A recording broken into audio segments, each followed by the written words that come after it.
Hello, my name is Lily, and I'm going to start the presentation off. And we are going to be covering celiac disease today. So, to start out with, we're going to talk about our case study patient. Her name is Sarah. She is 19 years old, and she was diagnosed with celiac disease at 18, but she struggles with cross contamination in her diet. When she was diagnosed, she had a positive serology test for anti TTG antibodies and a positive test intestinal biopsy. Her symptoms were chronic bloating, diarrhea, fatigue, and unintended weight loss. And her key nutritional concerns are risk of nutrient deficiencies, the need for a strict gluten free diet, and the need for education on hidden sources of gluten.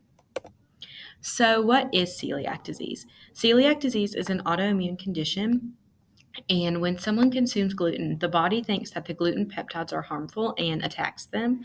And this attack leads to T cell activation and cytokine release, which causes inflammation and damages the villi in the small intestine. And this damage and inflammation impacts nutrient absorption.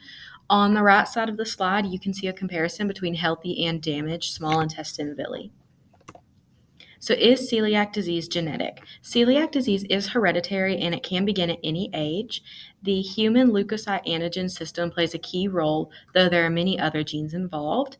And the variant proteins encoded by the HLA-DQ2 and HLA-DQ8 genes are the most important genetic risk factor. So, what are the symptoms of celiac disease?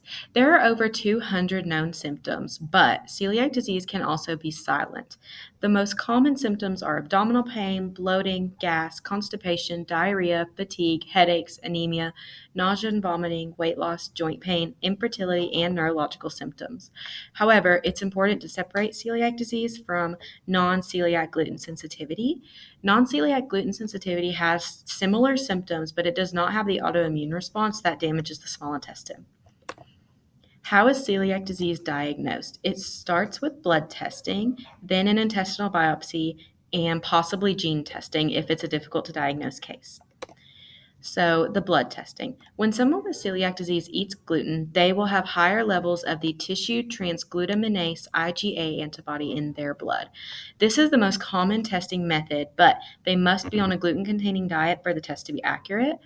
Another blood test is the IgA endomysial antibody, or EMA, and this test is highly specific, but it's less common due to the cost and the preference for the other blood tests. Next is an intestinal biopsy, which is considered the gold standard because it can confirm celiac disease or indicate another disease or disorder if celiac disease is not the correct diagnosis. A modified Marsh type will be applied to the findings with a type 3 indicating celiac disease. However, types 1 and 2 can also indicate celiac. Genetic testing can be done through HLA typing to clarify difficult to diagnose cases, and two HLA heterodimers can explain almost 40% of celiac disease heritability. Hi guys, I'm Holly, and I'm going to talk about celiac disease and nutrient absorption. Nutrient absorption is impacted because of the cell breakdown that occurs in the small intestine due to the antibodies that attack the villi in the intestinal lining. If gluten consumption does not conclude, continual damage will occur. Next, we're going to talk about celiac disease and the gut microbiome. Celiac disease can have a negative effect on the gut microbiome, which could cause further damage. Good bacteria, such as probiotics, are more likely to be killed off, while bad bacteria tend to multiply. Clostridium is a bad bacteria that is more likely to multiply in individuals with celiac disease and can cause bacterial infections in the colon. Certain probiotics show promise in helping to treat celiac disease when coupled with a gluten-free diet. This treatment will reduce the risk of infection and inflammation. Next, we're going to talk about malabsorption and side effects. If celiac disease goes untreated, affected individuals can experience malabsorption. Reduced absorption of amino acids and fat are common, but micronutrient malabsorption can also be affected. These nutrients include vitamin B12, also known as cobalamin, iron, zinc, fat-soluble vitamins, calcium, copper, pyridoxine, and folate. These absorption issues can cause serious side effects such as blood clot development or an increased risk for chronic diseases like osteopenia. Next, we're going to talk about fat malabsorption. Fat malabsorption is strongly associated with insufficient carbohydrate integration.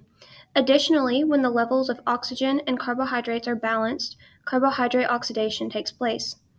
This process can lead to stearia, which is the loss of fat through the stool. Hello, everyone. So, my name is Jaden. I will be covering managing celiac disease and dietary implications. Understanding how lipid malabsorption occurs is crucial in those coping with altered nutrient absorption. Recommendations for CD patients is to receive medical nutrition therapy or MNT from a registered dietitian who can also educate the patient on their diet. Additionally, complete blood count testing is helpful in pinpointing malabsorption of nutrients like iron, vitamin D, zinc, and vitamin B12 or cobalamin. These levels should also be highlighted. And if levels are low, supplementation can also be utilized. Some people may wonder why these specific vitamins can be absorbed improperly, and that is because these are found in several glutinous products. Dietary implications in an individual with CD. This diet eliminates wheat, barley, rye, and cross contaminated items, which are also glutinous. This also includes alcohol and oats, as these can be cross contaminated. Furthermore, a modified Mediterranean diet that emphasizes naturally gluten free grains like quinoa, rice, amaranth, along with anti inflammatory foods such as olive oil, fatty fish, fruits, and vegetables can offer health benefits. Although there are continued research on CD, there are also barriers these individuals face. Cost is an issue because certified gluten free products tend to be more expensive. For example, when I searched up the cost of regular bread, one loaf was $2, while a half loaf of gluten free bread was $5. With that being said, reading food labels is time consuming, but if this isn't done, there could be persistent damage to the intestines of someone with CD. This eventually leads to decreased quality of life. Furthermore, quality of life is altered in social gatherings since they may not have options at restaurants and friends may not know what a CD patient can and can't have. Albeit there are plenty of downsides to this immune disease, a study conducted by Bozes et al. Showed a decrease in hyperactivity and improvement of self-regulatory behavior in those on the gluten-free diet. With that being said, there are emerging treatments for improvement on the livelihood of CD patients, such as gluten modification methods, immune system modulation, intestinal barrier regeneration, tolerance induction approaches, and microbiome modulation research. The goals of these treatments is to target gut microbiome, gluten peptides, and the intestinal barrier to potentially address the complicated pathophysiology and improve the long-term burdens and outcomes of those living with CD. Hello everyone, my name is Sydney, and the first thing that I'm going to talk about is the challenges of a gluten-free diet. The gluten-free diet is currently the only treatment for celiac disease, but it's far from perfect. Even gluten-free products can contain small amounts of gluten, and cross-contamination is common. This makes the diet hard to follow, both socially and financially. Even worse, up to half of patients still have intestinal damage despite strict adherence, which raises the risk for serious complications like cancer and fractures. The next thing that I'm going to talk about is the new treatment strategies. To improve care, new therapies are being developed. Enzymes like glutenase aim to break down gluten before it triggers symptoms. Others are exploring immune modulating drugs such as IL-15 antibodies and JAK inhibitors.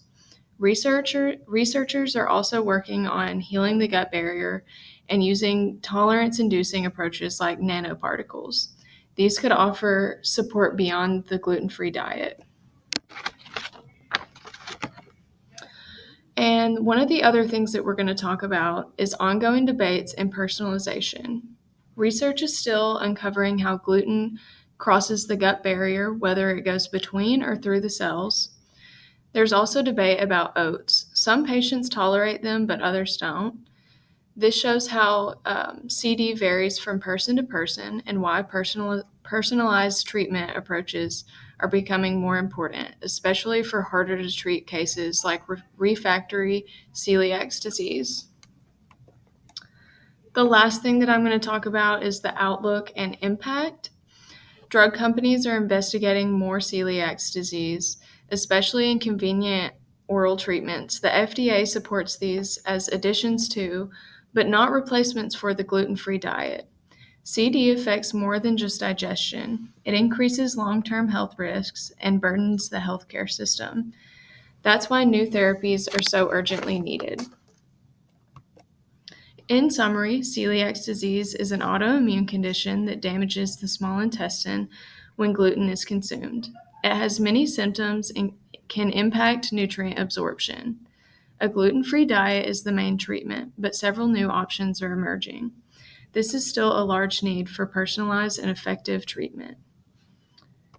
Here are our resources, and thank you all for listening.